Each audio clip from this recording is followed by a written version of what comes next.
मारुति नंदन हे मुखमंडल मारुति नंदन सुन लो मेरी पुकार पवन सुत गिरती बारंबार पवन सुत गिरती बारंबार।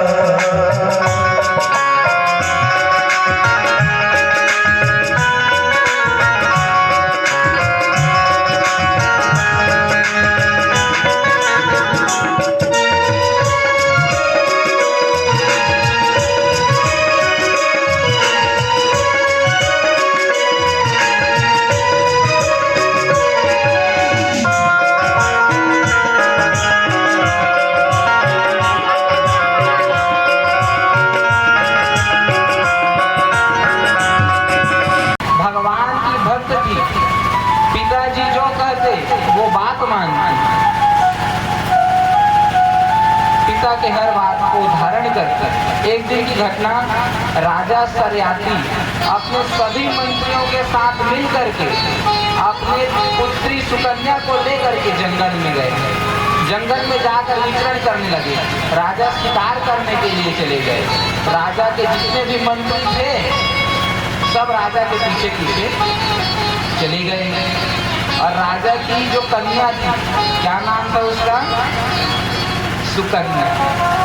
ये सुकन्या वन में विचरण करते करते एक मुनि के आश्रम में गई, च्यवन ऋषि के आश्रम में गई। जब च्यवन ऋषि के आश्रम में सुकन्या ने प्रवेश किया तो सुकन्या ने देखा एक मिट्टी का बाम्बी बना हुआ और उस बाम्बी के बीच से दो जुगनू की तरह चमक रहे हैं। और वो बाम्बी मिट्टी नहीं, उसमें च्यवन ऋषि तपस्या कर रहे थे। और तपस्या में च्यवन ऋषि इतने लीन हो गए थे कि उनके शरीर में दीमक लग गया, बाम्बी बन गई थी। अब सुकन्या की जो मित्र थी, कौन सा कार्य किया है जिसके कारण जंगल का वातावरण अवरुद्ध हो गया। अब ये जो सुकन्या थी दौड़ी दौड़ी अपने पिता के पास गई और राजा सरियाती से कहने लगी कि हे पिताजी, ये कार्य अनजाने में मुझसे हो गया। मैंने जानबूझकर महात्मा का अपमान नहीं किया है। सुकन्या गई, जब सरियाती को पता चला, सरियाती दौड़े दौड़े च्यवन ऋषि के चरणों में गिर गए और कहने लगे कि हे मुनिवर, आप हमें क्षमा कीजिए, हमसे बड़ी गलती हो गई, आप हमारे अपराध को संपन्न कराइए। आपकी कन्या ही ने मेरे नेत्रों को फोड़ा है, आपकी कन्या मेरी सेवा करे तब मैं आपको श्राप नहीं दूंगा। सरियाती ने कहा, आप मुझे श्राप दे दीजिए, लेकिन मैं अपनी सुकुमारी कन्या को आपको प्रदान करने वाला नहीं हूँ। लेकिन जैसे ही सरियाती ने ये शब्द कहे, सुकन्या अपने पिता के चरणों में गिर गई और कहती है, पिताजी, मैंने ये अपराध किया है और इस अपराध का फल मुझे भोगना ही पड़ेगा। अगर इस जन्म में आप मुझे इस अपराध का पाप भोगने से बचा लें तो अगले जन्म में मुझे भोगना पड़ेगा, और एक न एक दिन मुझे इसका फल मिलना ही है। तो क्यों ना मैं इस महात्मा की सेवा करके ही इसी जन्म में अपने पाप से निर्वृत्त हो जाऊं। राजा सरियाती को ना चाहते हुए भी सुकन्या की बात को मानकर राजा सरियाती ने अपनी कन्या सुकन्या का विवाह च्यवन ऋषि के साथ संपन्न कराया है। बोलिए दुर्गा मैया की। अरे भाई, मन लगाकर ध्यान लगाकर अपने पति की सेवा करने लगी, च्यवन ऋषि की सेवा करने लगी। और सच ये है, प्रत्येक स्त्री को अपने पति की सेवा मन लगा करके करनी चाहिए, चाहे पति कैसा भी हो। पति चाहे वृद्ध हो, रोगी हो, मूर्ख हो, धनवान हो, गरीब हो, लेकिन प्रत्येक स्त्री का ये फर्ज बनता है कि वो अपनी पत्नी की सेवा करे। फिर भी उनकी खूब सेवा करती, खूब आराधना करती, उनको स्नान कराती, चंदन सिंदूर गुलाल लगाती, नैवेद्य अर्पित करती और अपने पति को ही देवता मान करके वो उनकी सेवा करने लगी। दुख में थी लेकिन कभी भी अपने पति को व्यक्त नहीं किया कि मैं दुखी हूँ। खूब सेवा करती मन लगा करके। अब एक दिन की घटना, जब सुकन्या सरोवर से स्नान करके आ रही थी तो अश्वनी कुमार आए। अश्वनी कुमारों ने सुकन्या को देख लिया और जैसे ही सुकन्या को देखा, सुकन्या को देखकर अश्वनी कुमार मोहित हो गए और अश्वनी कुमार कहते हैं, अरे देवी सुकन्या, तुम इतनी सुंदर हो, नव यौवना हो, तुम काहे उस बूढ़े के साथ अपनी यौवन अवस्था को खराब कर रही हो? अरे तुम एक काम करो, उसको छोड़ो और तुम हमारे साथ विवाह कर लो। देखो हम अश्वनी कुमार हैं, देवताओं के वैद्य हैं, तुम हमारे साथ विवाह कर लो, तुम्हारा जीवन सुधर जाएगा, आनंद पूर्वक तुम्हारा जीवन व्यतीत होगा। जब अश्वनी कुमारों ने ये बात कही, सुकन्या क्रोधित हो गई और कहती है, मैं एक पतिव्रता स्त्री हूँ, अगर मैं चाहूँ तो अभी तुम लोगों को श्राप दे सकती हूँ, अभी तुम लोगों को भस्म कर सकती हूँ, तुम दोनों यहाँ से चले जाओ, अन्यथा मैं तुम लोगों को श्राप दे दूंगी। सुकन्या ने कहा, एक स्त्री के लिए उसका पति ही सब कुछ होता है और स्त्री का परम धर्म है कि वो अपने पति की सेवा करे।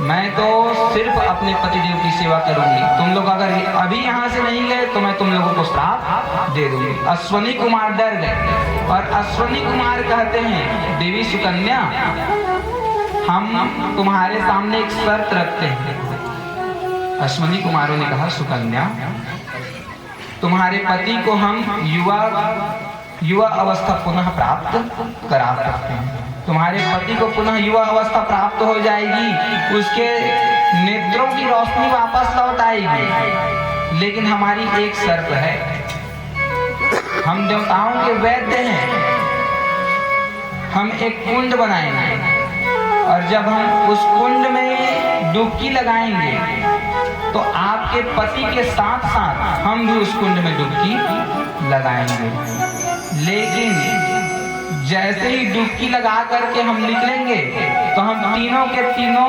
एक जैसे दिखेंगे और अगर उस समय तुमने हमें चुन लिया तो तुम्हें हमारे पास रहना पड़ेगा और अगर तुमने तुम्हारे पति को चुना तब तो फिर कोई बात नहीं है। सुकन्या ने कहा, हमने आपको ये नव अवस्था प्राप्त कराई है, इसलिए आप हमें वचन दीजिए कि आप हमें सोम रस का पान कराएंगे। आज तक हमने स्वर्ग के सोम रस का पान नहीं किया है, इसलिए आप हमसे वादा कीजिए कि आप हमें सोम रस पान कराएंगे, यज्ञ कराएंगे हमारे निमित्त और हमें सोम रस का पान कराएंगे। च्यवन ऋषि ने कहा, तुम लोगों ने मुझे ये सुंदर शरीर तुम लोगों की कृपा से प्राप्त हुई है, इसलिए मैं तुमको वचन देता हूँ कि तुम्हारे निमित्त यज्ञ होगा और तुम लोगों को इंद्र के साथ सोमरस पीने का सौभाग्य प्राप्त होगा। ये वचन दिया। बोलिए दुर्गा मैया की। और एक बार जोर से बोलेंगे, क्या? सोमरस अर्थात मदिरा। क्या? ब्राह्मण ने तीसरा विकल्प भी ठुकरा दिया। अब ब्राह्मण से डाकुओं ने कहा कि ब्राह्मण, ये तुम्हारा आखिरी विकल्प है, अगर इसे तुमने स्वीकार किया तब तो तुम बच जाओगे और अगर अस्वीकार किया तो तुम्हारी मौत निश्चित है। ब्राह्मण ने कहा, कहो चौथा विकल्प क्या है? डाकुओं ने कहा, ब्राह्मण, हमारे पास एक बोतल, जैसे ही तुम इसे पियोगे हम तुम्हें छोड़ देंगे और अगर पीने से मना किया तो तुम्हारी मौत निश्चित है। अब ब्राह्मण सोचने लगा, आखिर ये शराब ही तो है, जैसे पानी की तरह तो दिखती है, जैसे पानी को पीता हूँ पानी निकल जाती है, उसी प्रकार शराब को पीऊंगा शराब भी। ब्राह्मण अपने प्राण बचाने के चक्कर में शराब का सेवन करने लगा। अब तो ब्राह्मण ने शराब पीना प्रारंभ किया है, 1 पैक 2 पैक, धीरे धीरे पूरी बोतल को वो गटक गया। जैसे ही ब्राह्मण ने शराब को पिया, ब्राह्मण की बुद्धि नष्ट हो गई, अपना शुद्ध बुद्ध खो बैठा और जैसे ही वो शुद्ध बुद्ध खो बैठा तो ब्राह्मण ने सर्वप्रथम वहां रखे हुए मांस को खा लिया। मांस ग्रहण कर लिया, गौ माता को भी मार करके भगा दिया, तत्पश्चात इस स्त्री के साथ दुष्कर्म भी कर बैठा। जब तक शराब नहीं पिया था तब तक तीनों कार्य नहीं किए, लेकिन जैसे ही शराब का सेवन किया तीनों कार्य को कर बैठा। कहने का अर्थ ये है मदिरा। कितने शब्द? 3। तो मंदिरा का फुल फॉर्म क्या है? पूर्ण अर्थ म मतलब मरघट, दी मतलब दिखाने वाला, और र मतलब रास्ता। मतलब जो मंदिरा पिएगा वो सीधा मरघट के रास्ते को देखेगा, वो अपनी पूर्ण जिंदगी जीने वाला नहीं है। इसलिए मनुष्य को कभी भी शराब का सेवन नहीं करना चाहिए। मंदिरा और क्या कहते हैं? शराब। क्या कहते हैं? शराब। शराब में कितने शब्द हैं? शराब। इसका फुल फॉर्म क्या? बोले शराब का फुल फॉर्म स मतलब 100%, और ब मतलब स मतलब 100%, र मतलब राक्षसों जैसा, और ब मतलब बना देने वाला। जिसको पीकर मनुष्य राक्षसों जैसा हो जाए उसे कहते हैं शराब। इसलिए मनुष्य को कभी भी शराब नहीं पीनी चाहिए। बोले दुर्गा माता। अगर भोलेनाथ से हो जाए, शंकर से हो जाए, तो ये मैं जो दोष गिनवा रहा हूँ वो भी गुण में परिवर्तित हो जाएगा। मैना जी ने कहा कि मैं अपनी बेटी का विवाह तो शंकर से करने वाली नहीं हूँ, लेकिन पार्वती ने अपना स्वप्न सुनाया और स्वप्न सुना करके कहा कि मैं भोलेनाथ से ही प्रेम करती हूँ। मैं अगर विवाह करूंगी तो भोलेनाथ से ही करूंगी। तब हिमालय राज ने भी सहमति दी। माता पार्वती कठोर तपस्या करने लगी शंकर भगवान की, शंकर भगवान को पति रूप में पाने के लिए। और प्रत्येक कुंवारी कन्या को 16 सोमवार व्रत धारण करना चाहिए, क्योंकि शंकर भगवान की पूजा करने से कन्या को सुंदर योग्य वर की प्राप्ति होती है। इसलिए प्रत्येक नव कन्या को, जो युवती हो, उसे शंकर भगवान की पूजा 16 सोमवार व्रत धारण करना चाहिए। अब एक बात समझ में नहीं आती, जो कन्या है वो तो 16 सोमवार व्रत करेगी तो उसे सुंदर योग वर की प्राप्ति हो जाएगी, और लड़कों के लिए कोई विधान ही नहीं है। लड़कों के लिए सिर्फ एक ही विधान है। क्या? क्या बोलेंगे? साहू जी को पता है। जोर से बोलिए। क्या? हमारे शास्त्र कहते हैं कि जो कन्या शंकर की पूजा करती है, भोलेनाथ को प्रसन्न कर लेती है, निश्चित उसे सुंदर सुयोग्य। माता पार्वती भी तपस्या करने लगी। जब माता पार्वती तपस्या करने लगी, इधर जितने भी देवता थे सब शंकर भगवान के पास गए, प्रार्थना करने लगे कि प्रभु एक दैत्य का प्रादुर्भाव हो गया है और उसे ना तो हम मार सकते हैं न इस संसार में कोई मार सकती है। अगर कोई मार सकता है तो सिर्फ आपका पुत्र, इसलिए देव कार्य के लिए आपको विवाह करना ही पड़ेगा। शंकर भगवान देव कार्य के लिए राजी हुए। शिव जी ने सप्त ऋषियों को भेजा माता पार्वती के पास कि सप्त ऋषियों आप जाइए और माता पार्वती की परीक्षा लीजिए कि वास्तव में पार्वती मुझसे प्रेम करती है, वास्तव में वो मुझे प्राप्त करना चाहती है या नहीं। सप्त ऋषि आए और सप्त ऋषि माता पार्वती से पूछने लगे कि हे पार्वती, तुम क्यों तपस्या कर रही हो?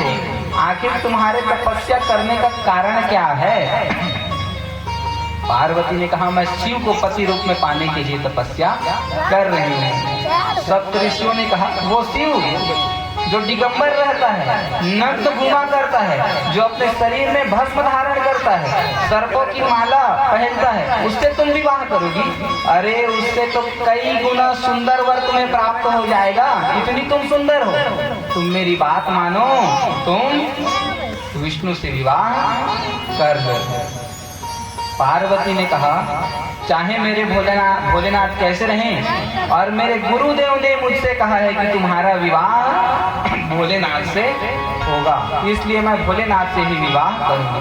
सप्त ऋषियों ने अनेक प्रकार से उलझाने की कोशिश की, समझाने की कोशिश की, लेकिन पार्वती ने कहा कि मेरे गुरुदेव के वचन का मैं पालन करूंगी, नारद जी के वचन का मैं पालन करूंगी।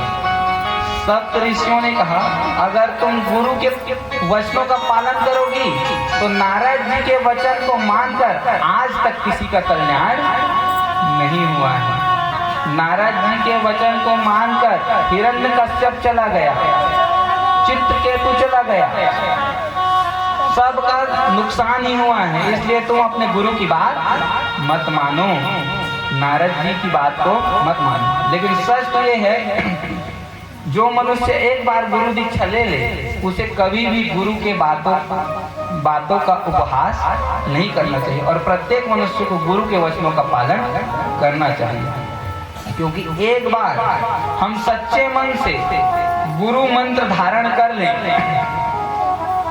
गुरु के वचनों का पालन करें तो गुरु का वचन हमें जीवन पर्यंत सुख प्रदान करता है और गुरु का मंत्र हमें भव सागर से तार देता है। इसलिए प्रत्येक मनुष्य को गुरु मंत्र का स्मरण और गुरु वचन का पालन आंख मूंद करके करना चाहिए और जोर से बोलना चाहिए। क्या जोर से बोलना चाहिए।